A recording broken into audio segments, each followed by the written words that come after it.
What is up, everybody? Sean the D-Man here, and welcome back to the channel. Hope you guys are doing great. Hope you guys have had yourselves a great week. We are back with another episode of the Auburn Podcast channel to talk about what's next for the Auburn basketball program.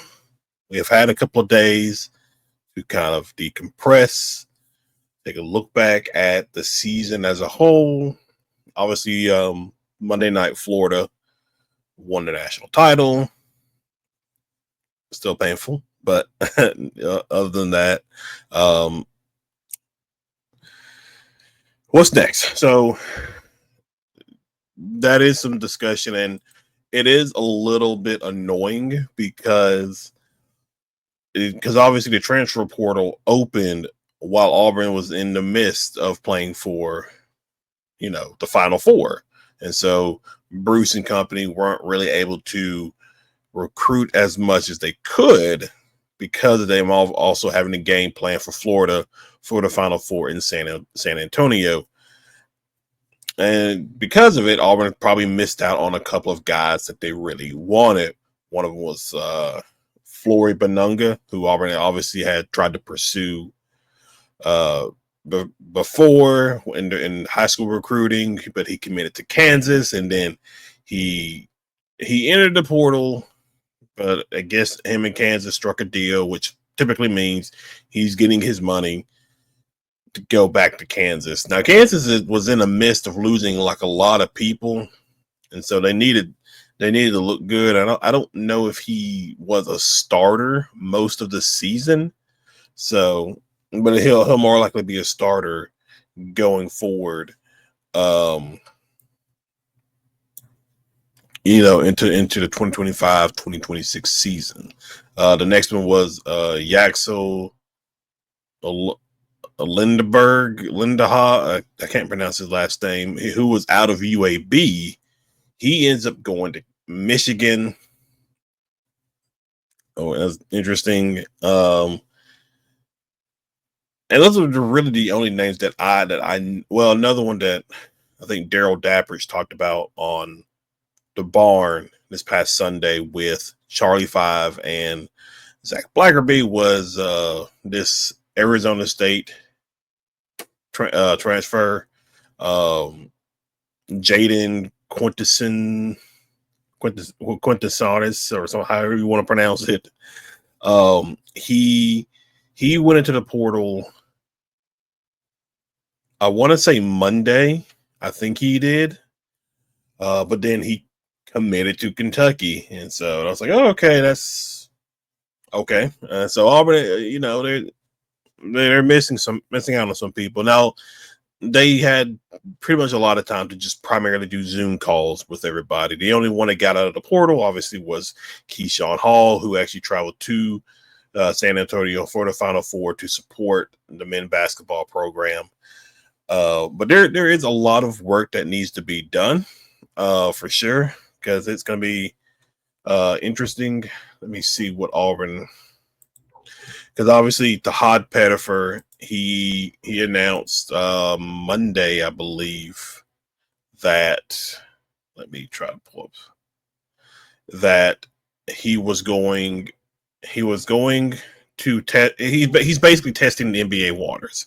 So he's going to go enter the draft, test the waters, see what kind of grade he gets, and then he will kind of make a decision. So if it's like early second round money, I think he may leave, depending on what kind of grade he gets through the draft combine and things like that. So it's gonna be really hard to say on that particular thing. I think he still comes back because he potentially could make more money at Auburn compared to the NBA. I mean, at least that's the way everybody is talking like it is. So, I don't know, but it's not a surprise. It's not a shock. I know everybody with this whole blow up thing with people misinterpreting what he said after the team arrived at Neville, just everybody going through and just talking, thanking the Auburn fans, thanking Auburn for their love and support, and turning out for games and stuff like that. there was a little bit of misinterpretation of what the Hod was saying. Him saying he hopes that he can come back to Auburn. So depending on what kind of feedback he gets from the NBA is really going to determine a lot of it. But I do think he will. I think he will be back because he will be like the starting point guard for Auburn. I mean, I'm sure Bruce and Stephen Pearl and the rest of the staff they're going to have contingency plans just in case. And then another one is like Chad Baker-Mazara. He potentially I think he technically has a year of eligibility left. He's more than likely coming back because he posted something on his Twitter. I think I want to say Monday as well. He's more likely coming back. I wouldn't see why he wouldn't, especially the way you kind of see how he, his best behavior after being ejected from the Alabama game and Neville at the end of the regular season. Now, you could also say that kind of like messed with his funk of how he would play within like the SEC tournament, which the SEC tournament in the first round against Alabama State, and then I think Michigan he really didn't do much, but he was on his best behavior. So I think he comes back. I think he's going to come back. Obviously, Janai's gone. Dylan Cardwell gone. Chris Moore gone. Denver Jones, Miles Kelly gone. Jaheim Hudson gone. JP Pegues gone. And then Chaney Johnson, I think Auburn's looking at the situation, but there's a good chance that he doesn't come back. He's gone as well. So you really are having to start from scratch because all you really have is one. You got Bashir, who was a top-rated JUCO player out of JUCO college. Keyshawn Hall. You got 3 freshmen coming in from the high school ranks. Are they going to be ready to go and that kind of thing? That's wait and see. So that's 5 right there. If Tahad comes back, 6. Chad comes back, 7. And then I actually forgot about what's his name? Was it Darian Scott? I actually forgot he was on the team. I mean, he redshirted, and we didn't really see much of him, but he technically counts because I think he's on scholarship as well, so he technically counts. So if he stays, then that's 8. Don't really know about Ja'Kai Howard, but let's say Ja'Kai Howard does come back. That's 9. You potentially have room for at least 4 to use your full allotment of 13 scholarships. So you'll have room to bring in 4 guys. Portal. I don't think high school. I think that's done. I always get confused on how the high school recruiting works and when they sign and all that stuff. But one of the things that you definitely need a big man. Now, unless you're going to use AD Scott as in the role that you use Dylan Cardwell as this season, you're still going to need another guy, I think, like at least a backup center, because you're not going to have anybody. So either you're going to have somebody be that starting center out of the portal, or you're going to have to find somebody. I mean, I don't know. Is AD Scott fine with coming off the bench, being a backup? And then if he is, you need to go find yourself a relatively good center. So at least somebody can. What I want personally, and this is something I'll touch into also. What I want personally is obviously Dylan had been here for 5 years. I very much appreciate what Dylan has done for the Auburn program. I definitely want a center that can obviously get rebounds, defend the rim, that kind of thing. But I also want a center or a center type player who can at least give you some points. Because the thing about it, and this is just me personally thinking, the thing about it is you're having five guys out there. Only four of the guys can score points. Dylan will get his points from like lobs or just easy, so like moments of easy buckets that he can get. I would very much like a Walker Kessler. I would love to have another guy like a Walker Kessler, one who can defend the rim, rebounds, but still get him some points. I'm not saying he needs to go out and get like 20 points a game, but 8, 9, 10 to go along with like maybe a double amount of rebounds. I think I would prefer that. At least somebody that can give you something offensively down in the post where you don't have to rely on like another or whoever comes in and takes over the Janai Broom spot, which maybe would be Keyshawn Hall based on his size and his height, potentially. But again, that's just me. And then another thing is Bruce mentioned this after the game where he talked about how we were fatigued and things like that.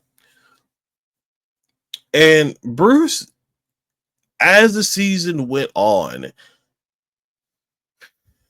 the bench just got shorter. And I noticed it, but I don't know. Like I noticed it because like we didn't see a whole lot of Jaheim Hudson.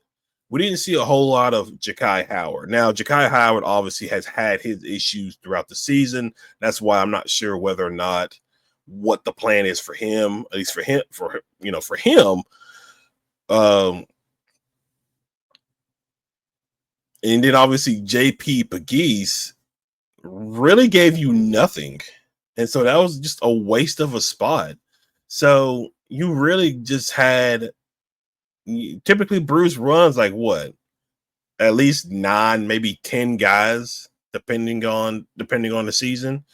Maybe only able to do 7, but then the 7 that you have during the game against Florida, you're really playing like half wise because Broom clearly was not 100. Chad was not 100. I mean, Chad still got like 18 points and Broom gave you 15 points, but you just didn't have that depth that you needed compared to like Florida, where they could just rotate bodies in like that. So I hope Bruce gets back to that 8, 9, maybe 10 man rotation. And this is where I feel like depending on how well these 3 incoming freshmen are, they can attribute to that. They can attribute to some bench points because like your bench for Auburn the past couple of weeks had not, for the most part, had not been doing well. You just like we just saw with Florida in the Florida game where the bench points were close, but I think like Chaney had 6 points and then Tahad had 5 points. And then you need more out of your bench. I think Bruce needs to set up the roster to where your bench can also add points. Maybe give you at least anywhere from 15 to maybe 20 points a night, depending on the situation that go along with your starters. But it's good.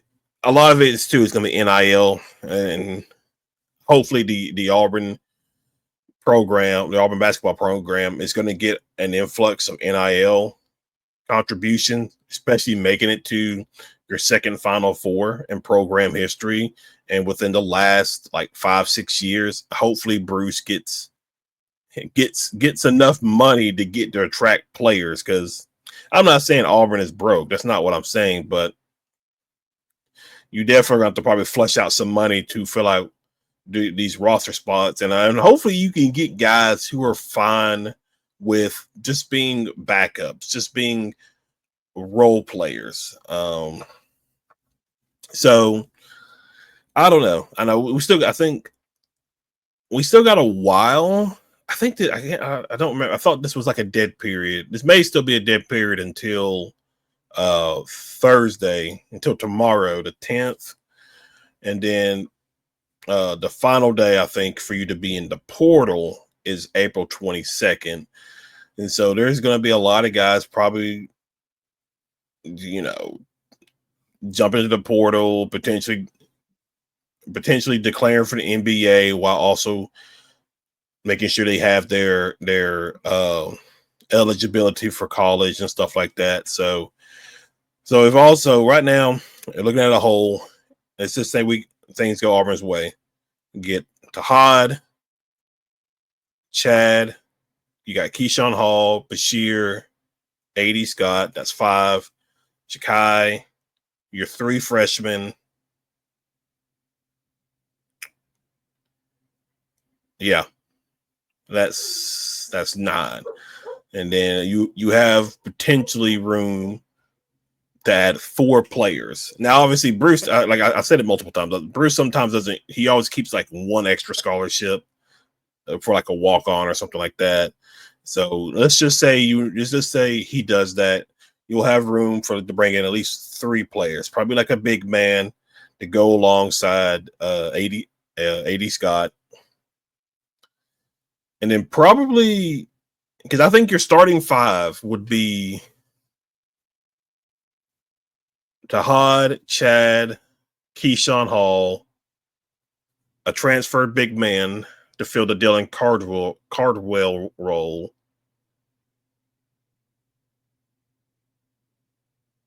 And then would you go Bashir, or would you go a freshman? Probably Bashir. I feel like Bashir's again. Well, it all depends because like a lot of these guys can play multiple positions, so that's another like intriguing thing to try to figure out as well. Is like putting people in these different positions and stuff like that. So that's going to be.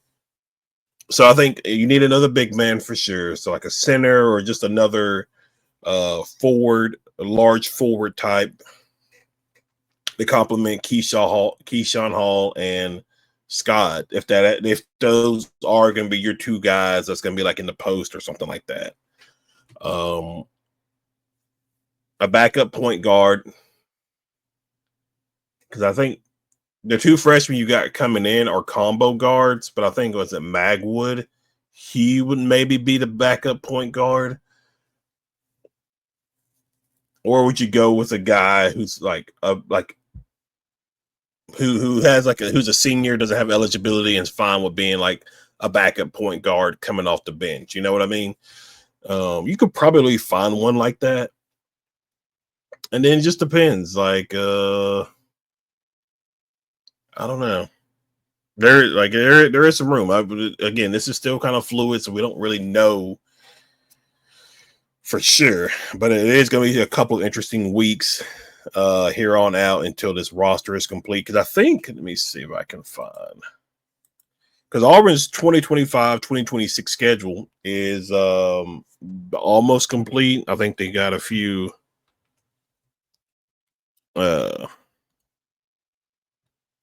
opponents to finalize. But we do know a few teams that Auburn will be facing. Let's see.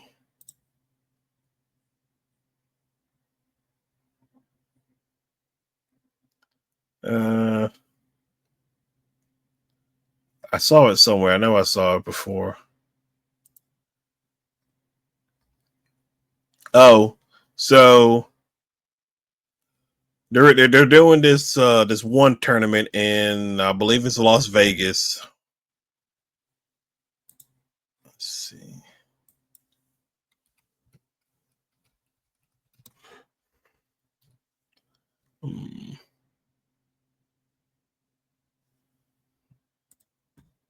Let's get rid of this.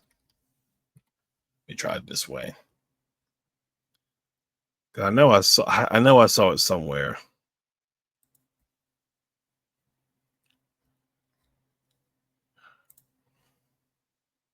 Why can't you never find the things that you are looking for? It is very, very upsetting. So I do know for one, they play Purdue in Indianapolis. They play Houston and Birmingham. They also play Arizona as well. The Arizona one's home and home, but I think they'll go to Arizona 2025, and then Arizona will come in 2026. You have the SEC ACC challenge, which I would not be surprised if they put. I don't think they will, but I would not be surprised if they put Auburn and Duke again. This time Duke comes to Neville. Um, and then you have Hoops Giving, which I don't think the opponent for that has been announced. And then you have this tournament in Vegas that has a lot of teams coming. Like I think North Carolina, Alabama is going to be there, Baylor, Iowa State, UConn. I think there's a few other teams that will be there. So it's going to be it is. I think Stephen Pearl said it on the next round. There's like the first couple of months of the season. There's opportunities for like 8 quad one type wins before heading into conference schedule. So we'll see. We'll see. Definitely got to get this roster figured out, and then we can talk about what's coming in the future when it comes to scheduling and things like that. But guys, that's pretty much it. That's all I have. I'll probably have another one out later in regarding just football wise, and then I may start to upload some college football 25 video game content, like just like Auburn wise, just because it's going to be pretty light here on out until we get to the start of the season, SEC media days, that kind of stuff. So I want to have some stuff out, keep you guys preoccupied leading up to it. But obviously we'll do videos and stuff when it comes to Auburn getting transfers, football related stuff. Because we had Big Cat Weekend this past weekend, and we'll talk about that in another video. But guys, if you're new to the channel, be sure you hit that like and subscribe button. Be sure you comment below, and I will see you guys in the next video. Y'all have a good one.